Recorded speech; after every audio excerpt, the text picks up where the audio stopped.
So magandang umaga sa inyo mga par. So andito pa rin tayo sa Bulacan. As usual, tayo pa rin ng bantay.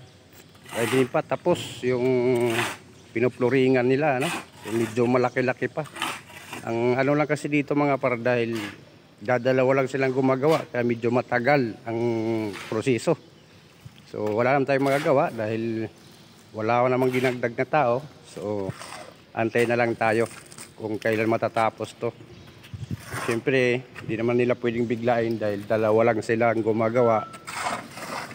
Kapagod yung ginagawa na yan. Alam nyo naman pagdating sa mga ganyang trabaho, nakapagod yan. Kaya minabot nilang inunti-unti nila yung gagawin. So ayan po ang lapad pa ng gagawin nila. At siyempre yung mga tambak pa na yan, ang problema namin kung paano mahihakot yan. So yan muna ang update mga par.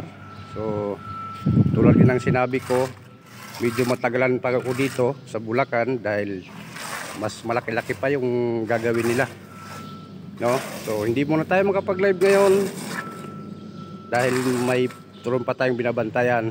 Na-miss ko na yung mag-live mga par, no? So wala tayong magagawa dahil patapos yung binabantayan natin, kundi mag-antay muna tayo dito hanggat matapos. Thank you mga par.